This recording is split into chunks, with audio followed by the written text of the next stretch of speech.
People turn off their cell phones, or I confiscate them personally.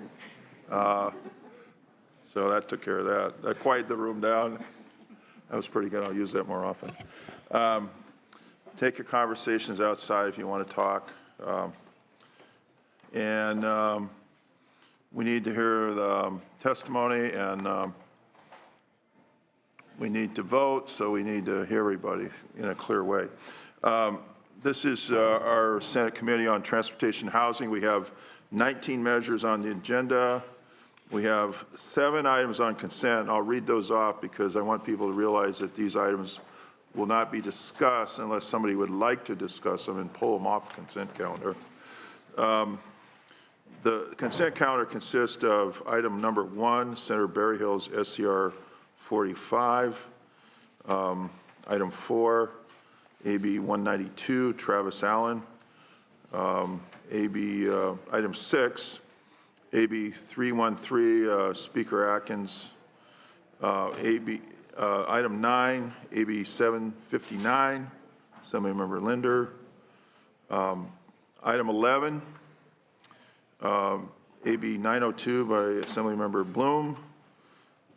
And item 18, AB 1516, that's a committee bill for the Housing Community Development Committee. And item 19, Assembly Concurrent Resolution 12, Assemblymember O'Donnell. Those are the consent calendar items. We'll conduct business as a committee of whole,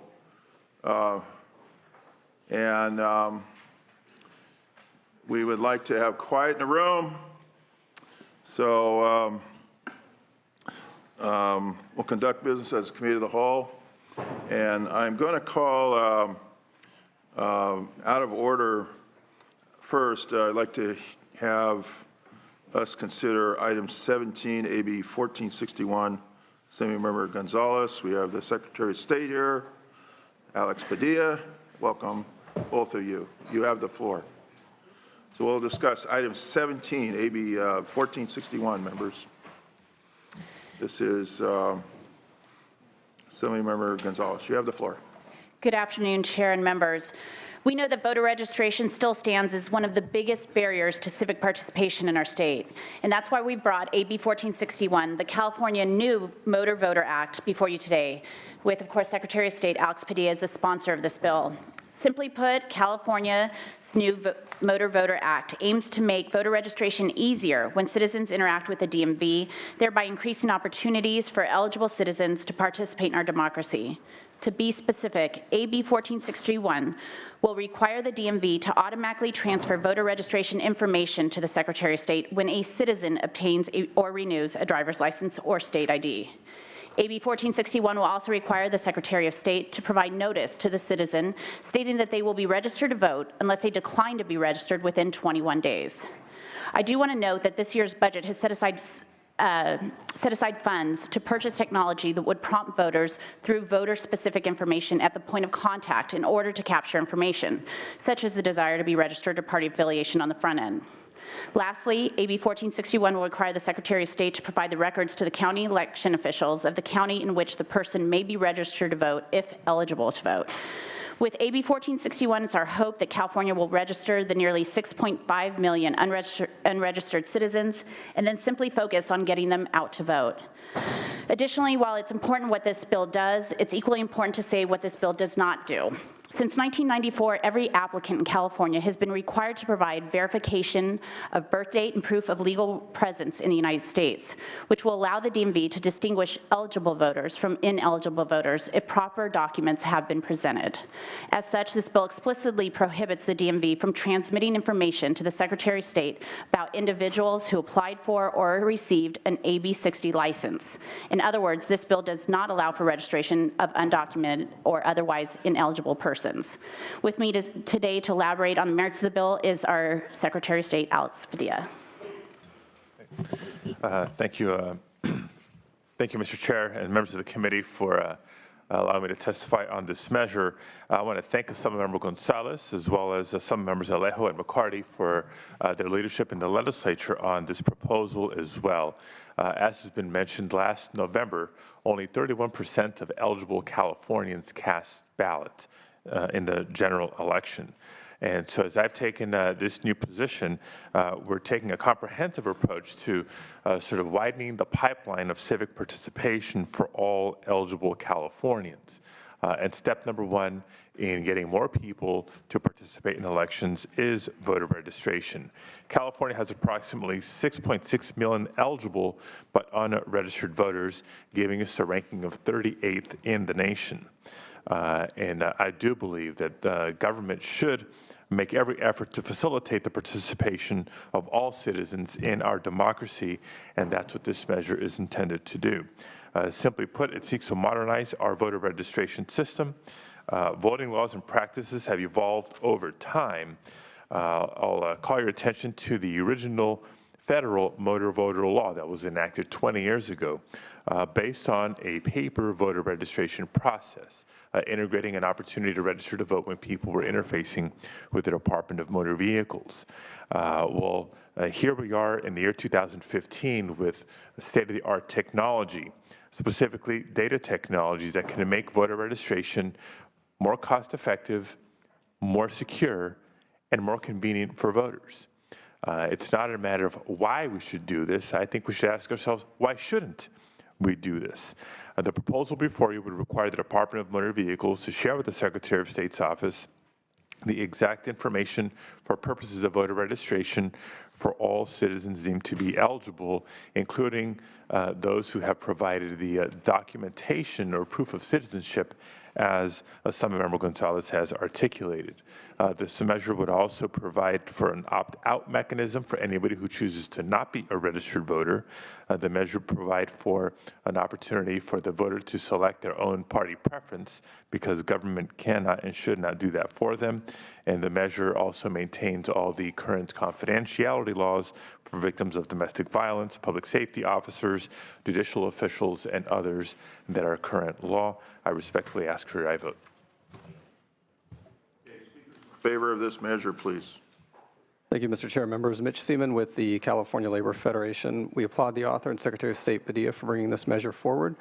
We believe from the worker perspective, it's incumbent on us to do everything that we can to expand participation in the political process, and we think this bill is a major step forward. We urge your vote. Thank you. Other speakers, please come forward if you're in favor of this measure. Welcome. Kelly Dillon on behalf of California League Conservation Voters in Support. Thank you. Hi, good afternoon. Jennifer Fearing on behalf of Cal Nonprofits and our nearly 10,000 members statewide in strong support. Matthew Lewis on behalf of the California Public Interest Research Group, also known as CalPERC, in support. Mr. Chair, Senators Alan Fernandez on behalf of the Los Angeles County Board of Supervisors in support. Okay, thank you. Can we hear, we invite speakers that are opposed to this measure to come forward, please. And welcome. You can have a seat right here. There's some seats. Hello, my name is Lema, and I'm a policy advocate on behalf of Asian Americans Advancing Justice Los Angeles. I'm here today to inform you that we must oppose AB 1461 unless it is amended. We are the leading organization in Southern California dedicated to providing legal services and advocating for civil rights on behalf of Asian American, Native Hawaiian, and Pacific Islander communities. While we share the author's desire to increase voter registration opportunities in California, we believe it is impossible to ensure the accuracy of California's Department of Motor Vehicles database with regard to citizenship, given that the DMV's process was never developed, implemented, or audited to deduce citizenship. The potential unintended results are that non-citizens, including lawful permanent residents, could be denied citizenship or face deportation if they ignore the opt-out card and mistakenly vote after receiving their sample ballot in the mail. This bill is particularly problematic from our organization's perspective because it is unclear what language the opt-out cards will be provided in. The DMV currently allows individuals to take the written driving test in one of 32 languages. We believe that if a person takes that test in a given language, the opt-out card should be in English and, in addition, the test language in order to provide adequate notice. However, we have been informed that the DMV does not keep track of the language in which the test is taken. Therefore, it would be impossible to provide adequate notice to all individuals. Again, we support the author's laudable goals of increasing voter registration opportunities. However, we urge her to limit the scope of the bill to improve and streamline voluntary voter registration opportunities through the Department of Motor Vehicles and Secretary of State's office. We look forward to working with the author's office moving forward. Thank you. Other speakers against? Okay. Members of the committee, Raul Macias on behalf of the ACLU of California, and we also share the author and secretary's goal of improving our state's voter registration rate. And we've appreciated the dialogue we've had with the Secretary of State's office and the author on this bill, but we also regret we must oppose AB 1461 unless it's narrowed to improving and modernizing DMV's voluntary voter registration system. And of our particular concern is the intent of the bill to authorize this retrospective registration at the DMV and of state ID holders and DMV license holders and the serious collateral risks and consequences it presents for non-citizens. First, California DMV does not now and has not previously tracked the citizenship status of applicants. And for years, DMV has been collecting a record of the documents provided by applicants to establish legal presence. That tracking system was not designed or intended to track or later extrapolate accurate citizenship data. And we have not seen any evidence that DMV has confidence that it can do so. Although the Secretary of State's office has diligently sought information from DMV, they informed us last week that DMV has not yet provided critical information on the extent to which their recording of legal presence document data was subject to human error. DMV has confirmed, however, that their tracking of documents was never audited for categorical accuracy, since it did not anticipate being called upon to sort the data in a manner that AB 1461 now calls for. Second, given the potential for data errors, there's a real threat that non-citizens will be caught up in a look back for eligible voters in the DMV database. There are more than 3.3 million lawful permanent residents residing in California, and thus even a small margin of error could result in hundreds being mistakenly added to the voter rolls. And if an individual ignores the opt-out postcard or can't read it because it wasn't sent in their native language. The potential consequences of unknowingly being registered or mistakenly voting are frightening. Under federal law, it can result in ineligibility for a visa or other immigration benefits, denial of naturalization, and even deportation. These negative consequences can occur regardless of whether a person understood their ineligibility or took any affirmative steps. In other words, it's a strict liability standard. AB 1461 makes no attempt to immunize non-citizens from criminal prosecution if the state mistakenly registers them and they fail to opt out or if they vote. And unfortunately, there is no way for the state to legislate protections against negative federal immigration consequences I've just described. And we understand that a number of other immigrants' rights organizations also sent letters expressing concern about the risk to non-citizens of retrospective registration, including the California Immigrant Policy Center. And there's still a solution that protects non-citizens from inadvertent registration, and we encourage the authors to focus on modernizing the implementation of the NVRA at DMV by providing for the electronic transfer of voter registration data to the Secretary of State once a DMV consumer has affirmatively attested to their eligibility to vote, as Section 5 of the NVRA explicitly requires. And states that have offered voter registration at the DMV in a seamless and automated fashion have seen dramatic increases in registrations at the DMV. And thank you very much. Thank you. Yes, sir. Welcome. Thank you. Nicholas Heidorn with California Common Cause. We're actually neither in opposition nor support of the measure at this moment. We're still analyzing it.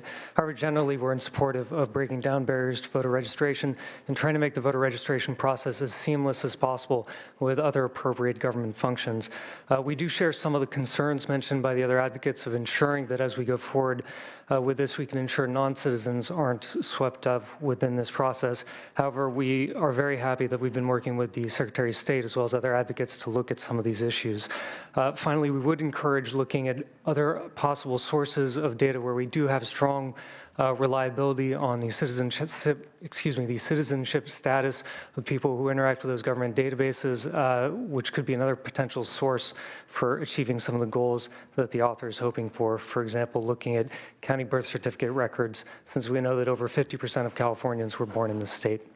For now, that's our comment on this, and we look forward to continuing to work with the author and the Secretary of State. Thank you. Thank you very much. We're operating as a committee of the whole at this point till subcommittee, until we reach a quorum of this committee. So we have a subcommittee status right now. Maybe responding to the concerns Sure. Obviously, both the Secretary of State and myself have worked on immigration issues for a long time and in no way want to jeopardize immigrants. But I want to be clear, since 1994, in order to receive a driver's license, you've had to show proof of birth. So it is marked on documents what that proof was. If you show a U.S. birth certificate, by nature, you are a U.S. citizen. If you showed a U.S. passport, by nature, you are a U.S. citizen. So it is only if you showed documentation to prove citizenship that those records would then be transferred to the Secretary of State's office. So it's important. In fact, it's interesting because this will be the strongest kind of regulations to ensure that only citizens are registering to vote. Right now, all you have to do is sign a card, obviously. And furthermore, although there are concerns, there could always be human error. There's no reason to believe that the DMV has done anything wrong in the past or will do anything wrong. But in those times of human error, there is a court opinion through the Seventh Circuit that Kamani v. No, I'm sorry. It's Kevley v. Holder, basically that says if because of something that the administration did, somebody inadvertently becomes registered, that in fact that does not hold up an immigration court, that they would not be deported or held responsible for something that they did not affirmatively do and that they were made to believe that they actually could be registered. So we think that the case law, although in the Seventh Circuit that's the only case law on this subject, really does provide that extra needed level of protection for somebody who might inadvertently get swept up, still not understand that they can't vote, despite the fact that the Secretary of State has to develop rules to communicate with them in their language. And after all that, still goes and casts a vote inadvertently, that there is case law that protects them. Yeah. If I may just add to that. Comment also on the what we need to do on both sides of the question. You're obviously at the Secretary of State working on this, but what is necessary for us to improve at the DMV to get the DMV clued in on this? Right. Well, I think it's important to recognize, as this other member mentioned, that since 1994, it's been a requirement and practice at the DMV, not just to view a birth certificate or view a passport or view whatever the document may be, but in fact verify those documents against federal databases. So that's it's not lost on me. It's something I think imperative for the committee to consider. The current case law reference I think also is significant, but I'll call attention to the language of the bill that's before you, which in Section 2263 calls for the Secretary of State and Department of Motor Vehicles to establish a schedule for the department to electronically provide to the Secretary of State their records specified in the subdivision. So we understand that the retroactive possibility may be a concern, but there's no mandate for a retroactive transmission of that data if indeed concerns are valid that the data may not be good quality data. So that specific schedule, the frequency, whether prospective or retroactive, is still to be determined based on that procedural check. And lastly, towards the end of the bill, the last couple of sections do call for the Secretary of State to address some of these concerns via regulations, including 2266 A Part 2, a process for canceling the registration of a person who is ineligible to vote for whatever the reason may be, to avoid some of the concerns raised by the opposition. So you're planning to work with the current opposition. I think they support the concept, but they're concerned about the civil rights of absolutely people that we need to protect in terms of their rights and to protect them from inadvertent registration. So the regulations that you would develop subsequent to this law would cover that? Is that the intention? We're confident they would address those concerns. Can you respond to that? What is your feeling on that?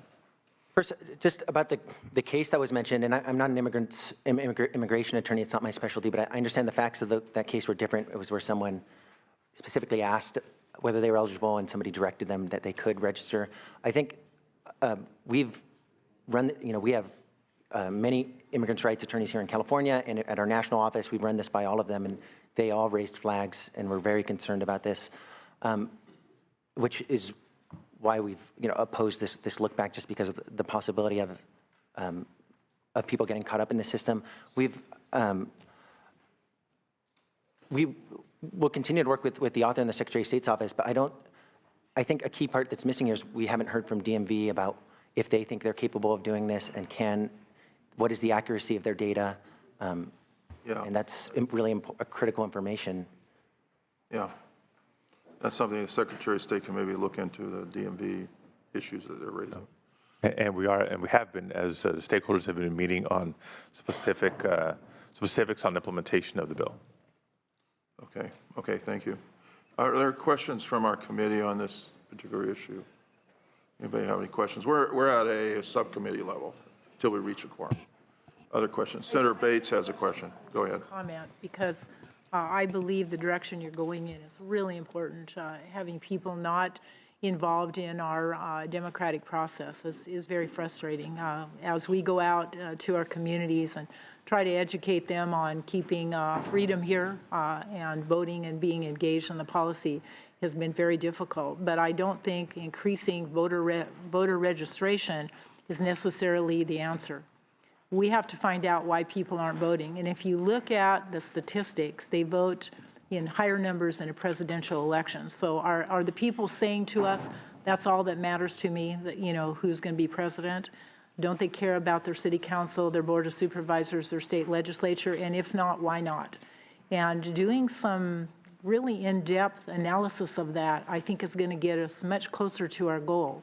We had in my city, when we were fighting with the county, and I was the county supervisor, to incorporate our community, we had an 87% turnout because people wanted to have a government that was closer to them, that listened to their goals and their priorities. So it was really an amazing moment, and that happened, I know, in a number of communities that they wanted local control. So that mattered to them. Why doesn't state government matter to them? Why doesn't the governor matter to them? And I think we need to get closer to that, because I was born on the Bill of Rights Day, so these things are very close to my heart. And I want to see us increase registration, but more importantly, we have to increase participation. And in particular, I think the people who are new to our community, new to our country. They came here because we're offering them a new life, a new opportunity, democracy, and living by a rule of law. And we can't let that, erode. And it will erode if we don't get more people involved. So I'm not going to support this today. I think you're working very hard, and I'm so excited and respectful of that. But let's put another piece in this and try to find out what's going to make the difference. Okay. Senator Leyva, and then the Secretary has a return comment. I just want to say I agree with Senator Bates that we want more people participating. Absolutely. I think where probably we disagree a little is the first way to get them to participate is by having them register to vote. If people aren't registered to vote, then we have no hope of getting them to the polls. So I think we start with registering folks to vote, and then our job, hopefully, is to inspire and engage them and get them excited about politics. How we do that exactly, I don't know, but full support of the bill. Start by registering people to vote, and then we'll work hard to inspire them and want them to believe in government, and hopefully we'll get more of them to the polls and make sure that they understand that this is how we change things. If we don't get involved, we don't change things. And like I always tell people, at the base level, if you don't vote, you don't get to complain. So thank you. We now have a quorum. We'll take roll, please. You can vote on your bill. Bell. Aye. Here. Bell present. Canella. Here. Canella present. Allen. Bates. Here. Bates present. Gaines. Galgiani. Leyva. Leyva present. McGuire. Mendoza. Roth. Here. Roth present. Wachowski. Here. Wachowski present. Thank you. And you wanted to respond. Do we have a motion on this? Motion. Okay. We have a motion on this bill. Appreciate the motion and the question. Just sort of in response to the comment about whether or not this proposal has been driven by data of why people don't vote, and I wanted to assure the committee that indeed it has been. whether it's the Pew Center for the States, Irvine Foundation, others that have done research, that have done polls, that have done surveys as to those Californians who are eligible but did not cast a vote, what those reasons are. I can point you to a couple of data sets. Just shy of 4 million people went to Google last election day and searched the words, "How do I register to vote?" There was tens of thousands of visitors to the Secretary of State's website in California alone. How do I register to vote? Clear indicators that people on election day were looking for information to register to be able to cast a ballot unknowingly, not knowing that the deadline to register to vote and be able to cast a ballot that day was 2 weeks before then. So again, this measure would take that hurdle, that obstacle, that layer, that step out of the way for eligible Californians, documented eligible Californians, to be able to participate in future elections. And again, I would respectfully ask for your aye vote. Assemblymember, would you like to close, please? I would, and I thank you so much, Senator, and I understand the question, and it's a concern of mine as well. I happen to represent one of the areas of the state, unfortunately, with one of the lowest turnout. And coming from a working class community, one of the things that is so clear is anytime you have a hurdle, it's a cost, really, to voting. And it becomes a cost. Registering to vote becomes a cost. Showing up at a polling location that may or may not be close to you over certain hours on a random Tuesday, that's a cost. And so when you're working 2 or 3 jobs and you have childcare to take care of and you have to get places by bus, every time we can eliminate some of these hurdles and these costs, it becomes more attractive to have that conversation about why they should vote. We can't even have that conversation with so many Californians because, quite frankly, the work that they're doing is so overwhelming that this just seems like one more barrier. So I agree with you. This isn't going to be the panacea, but as Senator Leyva said, it is definitely the first step, and then we have to continue to look at the cost of voting and why that is such a cost in our society. So I respectfully ask for your aye vote. Thank you. I think being 38 out of 50 states in voter registration, we got to do something here in California, and we're the Golden State. We should be in first place. So I support the motion. Call the roll, please. The motion is due pass and refer to the Committee on Appropriations. Bell? Aye. Bell, aye. Canella? No. Canella, no. Allen? Bates? No. Bates, no. Gaines? Galgiani? Leyva? Yes. Leyva, aye. McGuire? Mendoza? Roth? Roth, aye. Wachowski? Wachowski, aye. It's 4-2. We have the vote is 4-2, and we'll wait for the other members to vote later. Thank you. Thank you very much. Votes on call. Okay, we'll go to file order, and okay, we have Assemblymember Chu, item 3, AB 35. You have the floor. You have the floor, Assemblymember. This is AB 35, item 3. Welcome. Great. Thank you, Mr. Chairman and Senators. I appreciate your consideration of AB 35, which will increase our state's affordable housing tax credit by $300 million for the construction and rehabilitation of affordable housing, which would include rural housing, SRO, and special needs housing. This bill is part of the affordable housing package, which was assembled by Speaker Tony Atkins, our joint author. I also want to take a moment and thank our Republican co-authors and your committee consultants for work on this bill. We all know that California is in the midst of an affordable housing crisis. We have 13 of the 14 least affordable metropolitan housing areas in the country. In my city, 60% of our low-income residents spend over half of their paychecks on rent. Thousands of residents have been evicted or forced to move in recent years. Our housing crisis is driving poverty and income inequality. Since 2000, Californians' median incomes have fallen by 8%, while rental prices have soared by 21%. We live in a state with 12% of our U.S. population, but 20% of our country's homeless, 500,000 homeless kids, and 1.5 million families who don't have access to an affordable home. And I know that all of you in this committee know that when we eliminated redevelopment and exhausted state housing bond money, we reduced our state funding for affordable housing by close to $2 billion. AB 35 will increase our tax credit by $300 million. This would leverage an additional $600 million of federal funds and leverage close to $1 billion of private dollars, facilitating public-private partnerships to help create consistent streams of funding. AB 35 would also create thousands of jobs, as well as an increase of $90 million a year of fees and taxes paid to local government. I don't think that any other proposed tax credit in recent years can have the same significant multiplier effect that this does. I want to take a moment and thank the 250 organizations that are in support of AB 35, and with that, turn it over to our witnesses. Thank you. Witnesses in support, please. Thank you. Thank you, Chair and members. Marina White with the California Housing Consortium.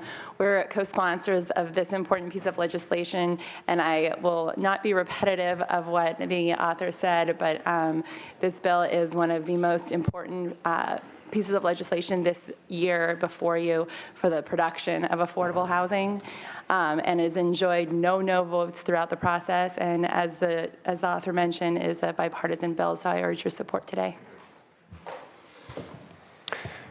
Thank you, Mr. Chair. Committee members, Matt Schwartz, California Housing Partnership. This body created us 25+ years ago to provide advice on housing finance issues. We've worked closely with the author in drafting this bill and making sure it works well, because we've helped California communities access more than $5 billion of low-income housing tax credit equity since the program was created, and strongly in support and here to answer any questions. Good afternoon, members. Brian Augusta on behalf of the California Rural Legal Assistance Foundation, California Coalition for Rural Housing, and the Rural Community Assistance Corporation. That's 3 rural organizations in support. Thanks. Thank you, Mr. Chair. Matt Robinson on behalf of the cities of Los Angeles and Santa Monica in support. Yeah, right up here to that microphone, or you can sit at the table, either one. Brian Ha on behalf of 34 United Ways in the state. We're in strong support. Thank you. Okay. Jason Lane, California Bankers Association. Support. Dan Keurig on behalf of the League of California Cities. Support. Anya Lawler on behalf of Western Center on Law and Poverty and support. Christina Lackey with the California Special Districts Association in support. Josh Shaw for City and County of San Francisco, Mayor Ed Lee in support. Roxanne Miller representing the Mayor, City Council of San Jose in strong support. Moira Top on behalf of the City of San Diego in support. Alyssa Stinson with the California Building Industry Association in support. Daniel Savino, Association of Regional Center Agencies, also in support. Tyrone Buckley on behalf of Housing California, also in strong support. Laura Parr on behalf of the City of Napa in support. Randy Knott with the City of Sacramento in strong support. Megan Rose with Leading Age California in support. Taffy Ruzeka on behalf of AARP in support. Steve Wallach on behalf of the Alameda County Board of Supervisors in support. Chris Lee on behalf of the California State Association of Counties in support. Mr. Chairman, Jason Gonzalez on behalf of the cities of Lakewood, Thousand Oaks, Indian Wells, Rosemead, Camarillo, 29 Palms, and Lakewood in support. Tiffany Whiten on behalf of California Bridge Housing, Infill Builders Federation, and California Council for Affordable Housing in support. Thank you. Okay, thank you. Do we have any other speakers in favor? Not, do we have opponents to this bill? Please come forward if there's any opponents. I see none. Questions from the committee? We have a motion. Any questions? Okay. I guess you can close. I respectfully ask for your aye vote. Thank you. Hey, this is a very important bill, and well done, Assembly Member. Well done. So we'll call the roll. The motion is do pass and refer to the Committee on Appropriations. Bell. Aye. Bell, I. Cannella. Aye. Cannella, I. Allen. Bates. Bates, I. Gaines. Galgiani. Leyva. Leyva, I. McGuire. Mendoza. Roth. Aye. Roth, I. Wachowski. Wachowski, I. Thank you. 6-0. That'll be on call for other members to vote. Thank you, Senators.